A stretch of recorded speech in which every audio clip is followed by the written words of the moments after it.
Let's get educated. That's why we're here, to bring you the stories impacting K-12 classrooms and college campuses. It's time for a little education. Here we are, everyone. Hello and welcome. I am Kate Petrick, joined by David Fiorazzo. Hello. And we're gonna, that's my dropping of some knowledge bombs on all of you fine people out there. And we're gonna start with Christian teachers being not welcome, just not welcome at all. It's what one Arizona school board member says should no longer be allowed, simply because she does not like their values, David. Ugh.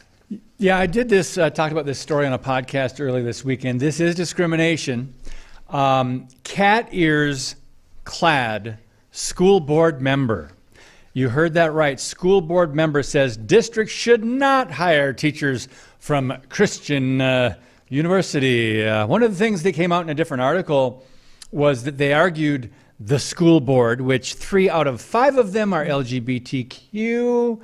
I'm sure it's only an isolated case of a school board balance of more LGBTQ than not across the country. I'm sure it's just this one in Arizona, where they said biblical values pose too much of a threat to LGBTQ students. Now, we're going to comment on this, but we want to set this thing up with a video. There she is, cat lady, or cat ear clad lady. Tamila. Is it Tamila? Tamilia. All right. I would say. Well, let's check out the video first, and we'll come back and comment. When I go to Arizona Christian University's website, and I'm taking this directly from their website, above all else, be committed to Jesus Christ, accomplishing his will and advancing his kingdom on earth as in heaven. Part of their values is influence, engage, and transform the culture with truth by promoting the biblically informed values that are foundational to Western civilization, including the centrality of family, traditional sexual morality, and lifelong marriage between one man and one woman. I want to know how bringing people from an institution that is ingrained in their values that will very directly, one, impact 3 of your board members who are a part of the LGBTQ community. We have added our pronouns at the dais. Are we only performing performative solidarity, or are we going to dig deep and actually look at the partnerships that we're doing? Okay, so again, they want to do, well, they're saying, they're accusing Christians of wanting to transform the culture with truth by promoting biblically informed values. They're against that, right? So that's A. But B, what are they trying to do? They're trying to transform the culture with lies and deception and delusion by promoting their LGBTQ ideology and leftist secular progressivism to transform. You know what I mean? So who do you want to transform your kids or influence your kids, right? This is the decision, because you've got a 3-2 board there, that school board. Katie Petrick, go ahead. Help me. So just in listening to her, anytime you have someone who argues and pauses like she did, how dare you? You know you're going to get the argument of it's all about me and my feelings. That's the argument. That's how all of these people who promote this type of thinking, how they start their arguments and how they conduct themselves, cat ears and all. Just so everyone's aware, our friend here, Tamilia Valenzuela, describes herself as a bilingual, disabled, neurodivergent, queer, black Latina who loves a good hot wing, but only with the right ranch. Oh, okay. That's important. And things that sparkle. That's important. Important descriptors. Instead of putting her pronouns, she should have put all that information. That would really help us to understand where she's coming from, her perspective of how she sees things. When she read directly, as she said, this is just from the actual website. and the way she talked about it. Yes. Yes. How dare that Christian university, right? We're talking about Arizona Christian universities, their direct website, because it's a Christian university, yes, says they're committed to Jesus Christ, accomplishing his will and advancements on earth as in heaven. That was not controversial 7 seconds ago. That was, oh, you're a Christian university? Yeah, that makes sense. Perfectly fine. But now what she's trying to do, this woman and possibly two of the other board members, I'm not sure, she was speaking on behalf of them apparently. She's saying that clearly anyone who ever comes out of the university, you can't have them be a teacher. No, those people, I don't know, what does she want them to be stoned? Because like, are they allowed to be at any job? No, we can't teach. They can't teach students because they're trying to teach truth. That's basically what she's saying. Because those coming out of the university, they're saying we want to teach truth. And she's saying, no, we can't have those people because they're going to teach truth. I'm sorry, feelings over facts, yes. Emotion, right? So she's trying to make the argument that those people, if they want to speak truth, not allowed. Not allowed here. That's her feelings on it. Her feelings on it. Yeah. The biblical worldview is a threat. If you believe in the one true living God, you are a threat to the left and the promoters of cultural Marxism and leftist ideologies like this that go against truth. So truth is a threat. So if you want to teach that, you're a threat. If you want to influence children and teach them facts and truth, those are just too, I don't know, they're not flexible enough. What's the word? Ever-changing, conforming, I don't know. This is where we're at now. Yeah. And she said, it makes me feel like I could not be safe in this school district. I could not be safe if you allow Christians to the buzzwords teach that it. they use. What's your definition of safe? That's where it comes down. You know, we talk about safe spaces. That's what I think. That's what like really is where it started to eke into school. We first started doing these whole, we need safe spaces in school, and this was like testing the waters of this whole like ideology and honestly cult-like behavior by all of these individuals. We started doing these safe spaces, and that started creeping in. Yeah. And then now obviously it's blown up to everything. But what's their definition of safe? We've never defined it. So we don't physically safe. People aren't going to come and punch you in the face. They're not going to assault your life. They're not going to do any of that. What is your definition of safe though? Never, ever, ever, ever, ever hearing a differing opinion. La, la, la, la, la. Like, you know, you say that as if it's an exaggeration, but the reality is they don't want to hear, they are intolerant of the biblical worldview. So other opinions based on truth or American or conservative principles, things that we have been used to for over 200 years, not anymore. But we've got to go. Still to come, a Connecticut teacher is arrested after putting several elementary students in a chokehold, causing one of them to pass out. That's next.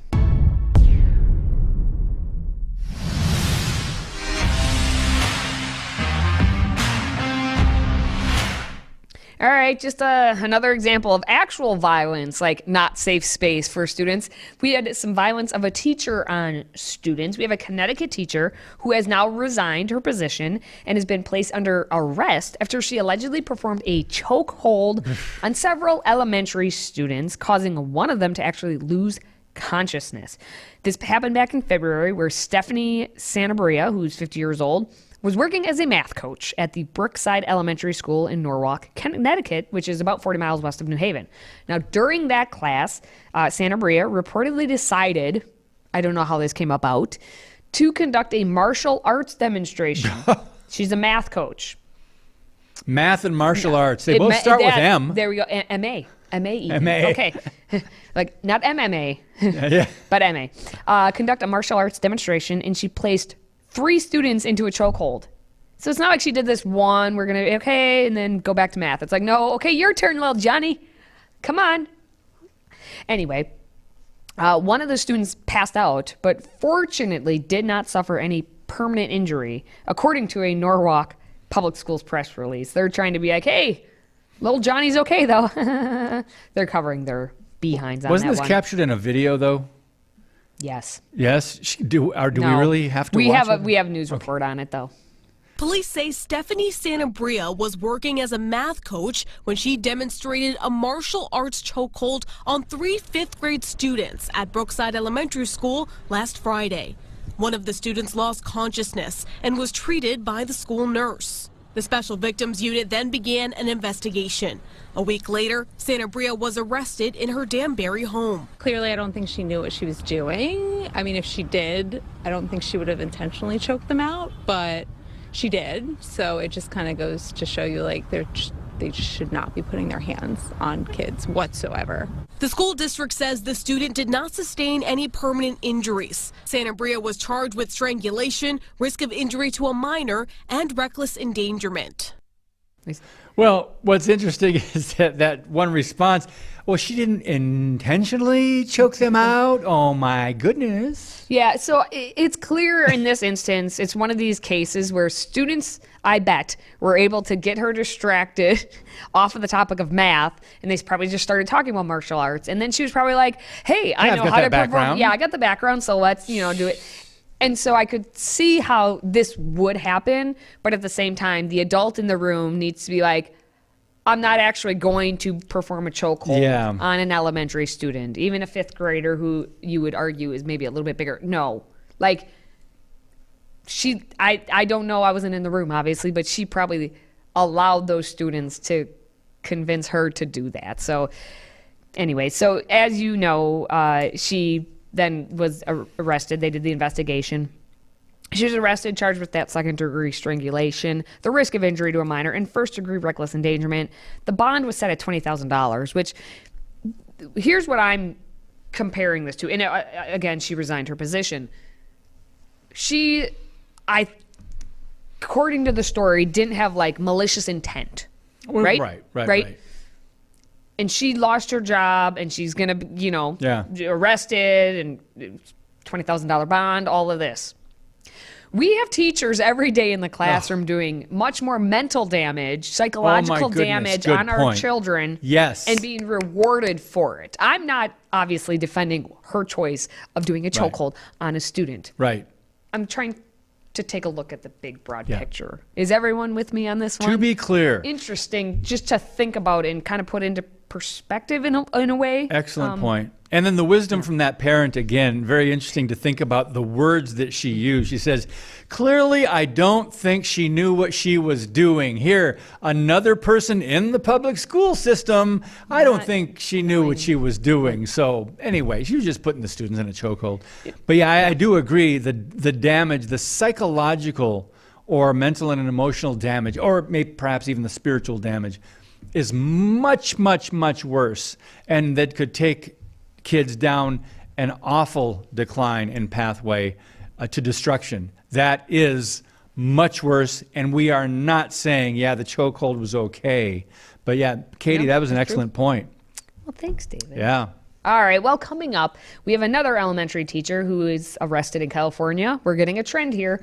Accused of repeatedly sexually abusing a child, and this is what we've been talking about now. But this obviously is no ordinary teacher who did this. We're going to talk about her claim to fame next. Today's show is sponsored by our friends at MyPillow. Save up to 66% on pristine quality bedding, towels, slippers, signature pillows, and much more when you use the code EDUCATED. That's EDUCATED. Educated. Support this show and a great American company.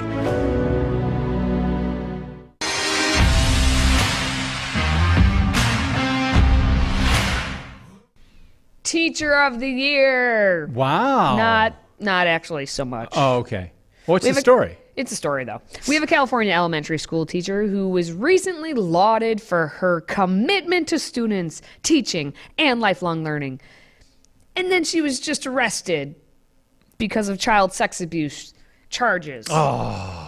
So there's that. Well, local news reported that Jacqueline Ma, who's was sixth grade teacher at Lincoln Acres Elementary School, now is facing 3 felony counts of lewd and lascivious Yikes. acts with a child and 3 felony counts of oral copulation.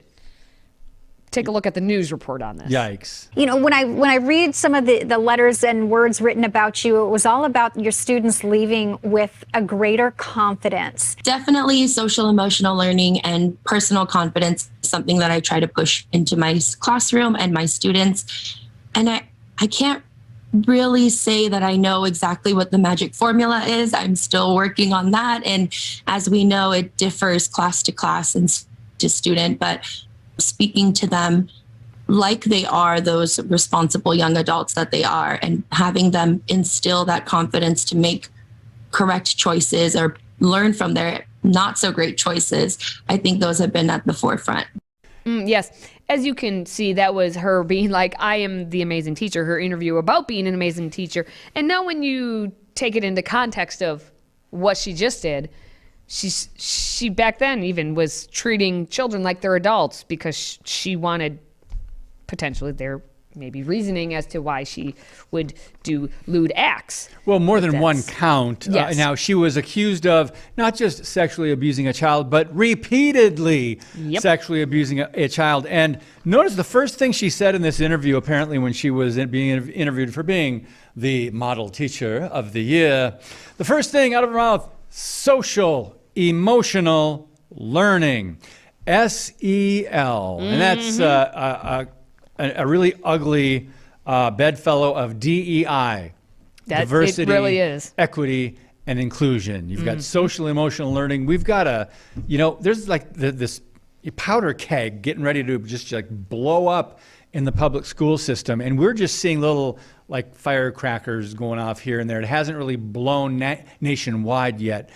And we're seeing parents in different pockets, in different school board meetings, starting to protest, starting to come back and say, wait a minute, they're resisting the SEL, the DEI, the indoctrination of their kids, the hyper radical sexual education pushed by the left. And here we are, teacher of the year, and they're going, oh, guess we should have vetted her a little bit more, right, Katie? A little bit more, right? Now, according to District Superintendent Lee Angela Brady, Ma was arrested at 8 a.m. on school grounds. So that had to be fun for all the students to see.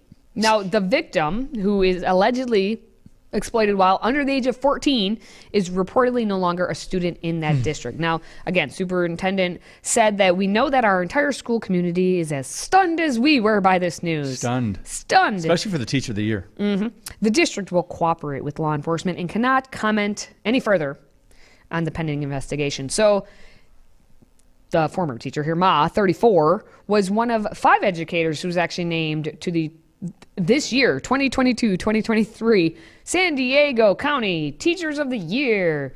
And so did she have to forfeit? Did the runner-up get it then, or what? Exactly. Did the 6th place person now get the award? Who was maybe actually teaching and not focused on the student a little too much. Now, Dr. Paul Gothold, who's San Diego County Superintendent of Schools, said that the teachers we are celebrating here tonight, this is when she was getting the award. Okay, so put your mind back to that. You're at the ceremony. You're at the ceremony. Right. The ones we are celebrating here tonight are innovative in what they do and passionate about the students they serve. Oh, she was passionate, all right. It's an honor to be recognizing these amazing educators and individuals. On the San Diego County Office of Education page for the award, it stated that Ma considers the relationships she maintains with her students her greatest accomplishments. Yeah, I guess the San Diego school district probably doesn't want to talk about those relationships. Not anymore, right? Anymore, yeah. It's not a good thing. Now, concerning the actual award that happened this last year, Kathy Melanies, who's principal at Lincoln Acres Elementary, said, I can't imagine a more qualified and passionate educator to receive this honor. The creativity, the initiative, the collaboration, and 100% dedication Ms. Ma has for her students and the school is immeasurable. When students leave Miss Ma's room, they are more confident students, more engaged citizens, and more thoughtful adolescents who know they are loved. Hindsight is 20/20. That's honestly what I have at this point. Now, San Diego County Sheriff's Department indicated that the alleged pedophile, essentially here, was booked at the Las Colinas detention and reentry facility on a $100,000 bond. So it's interesting now. At least she got booked on a higher bond than what we've seen for other crimes that are, less. So she was due in court here a couple days ago. And the parents and some other people had reactions to like hearing about this. There was one reaction by someone named Eileen Carrillo, who noted the special interest that Ma had paid her younger brother, who's a former student, right? Special interest. So Eileen said, she went over the top. She would go to my brother's games in Tijuana every weekend. Yikes. She went to one of his birthday parties, everything. Honestly, I used to tell my mom, why is she always texting my brother? Why indeed? And she had contact too, but the way she was always checking in with my brother, I thought it was nice at first, like she really cares. But I've had a lot of impactful teachers that didn't have to be that close. Yeah. Again, creepy. Hindsight is 20/20 on this one. So sad. It's parents, sad. Yeah. Parents, be very weary, honestly, of the teacher's interest contact with your children. There's relationship building and trust building, and then there's going way too far into the land that she was going in. But still to come for us, for the first time in nearly 100 years, Americans' intelligence, their IQ, seems to be declining. No. Thank you, Captain Obvious. We're going to discuss that next. If you have a smartphone, tablet, Roku, or Apple TV, consider downloading the Freedom Project Media app. It's 100% free and includes all of our weekly shows, plus lecture series, archive programs, and award-winning animated videos for families like the Presidential Minute, Battles of America, and Heroes of the West. Don't rely on the social media giants to keep you informed. Simply download the Freedom Project Media app from your app store and allow notifications. And we'll let you know when a new video is ready.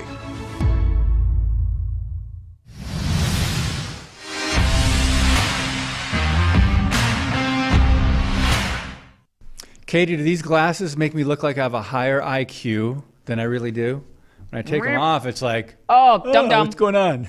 You're a dum-dum pop over there. Okay. Put them back on. Put them back on. All right. So the headline is, and this is over at Campus Reform, historic decline in IQ could stem from poor education, study shows. And just a few bullet points, KP. A recent study suggests that for the first time in nearly 100 years, that's a century for those keeping score at home. I'm too dumb to know that. I'm sorry. Americans' average IQ is declining, a trend that the study's authors theorize could result possibly somehow from the quality of education. So the authors write that the greatest differences in annual scores were observed for 18 to 22-year-olds. Katie, your first gut reaction to this Captain Obvious story and headline is? Yup. On those words, it's no surprise. No surprise over here. My generation has not been able to secure the most beneficial, factual, truthful education. We have been focused mostly on what's the newest TikTok trend. On DEI, on SEL, on CRT, and go on down the road. Yeah, let's take a look at actual statistics because they say a lot. Look at these graphs. Look at that. They're taking a look starting in 2006. 2006. So I had already graduated high school, but... So this is not on you. This is not on me. No, but starting 2006, looking at 2018 is the year they have here. Wow. Just the trends of your actual, like the IQ scores going down. And it's not just, well, that's because they haven't gone to college that they're not smart. Oh, nope. It's across the board overall. They can't blame this on the pandemic either. No, exactly. This is the thing. So you take a look at that. I mean, it is a downward trend, everyone. If you don't even know how to read graphs at all, you just see a bunch of lines. Just look at the lines, and you see the overall trend going down. Overall. Trending down. Now, let's remind you guys, so this is in the last 100 years, they're saying? Over the course of this whole for the thing. first time in nearly 100 years, the IQ is declining. And so they're comparing this. They're taking a look at professors from Northwestern University in Evanston, Illinois, and the University of Oregon in Eugene explain that the Flynn effect. They're talking about basically philosopher, this like trend, whatever, was first observed by a philosopher who was named James Flynn. So they're talking about the Flynn effect. So starting in 1932, average IQ scores increased roughly 3 to 5 points per decade. So like back then in the 20th century, so long ago, David, so long ago, they actually noticed like that younger generations would actually be smarter, have higher IQs than the older generations, that they were actually gaining ground 3 to 5 points per decade. They were gaining. Like, hey, look at us go. Look at us go. We're getting smarter. Go us. Yeah, more what education, more, just every, more people in school, more just overall, we're creating better humans. The whole phrase of like, you want your children to be better off than you were, that kind of a thing. Not anymore is what we're having. That's what was going for a while. But we have a reverse Flynn effect is what they're saying now. So from 2006, as you saw, to 2018, the age groups that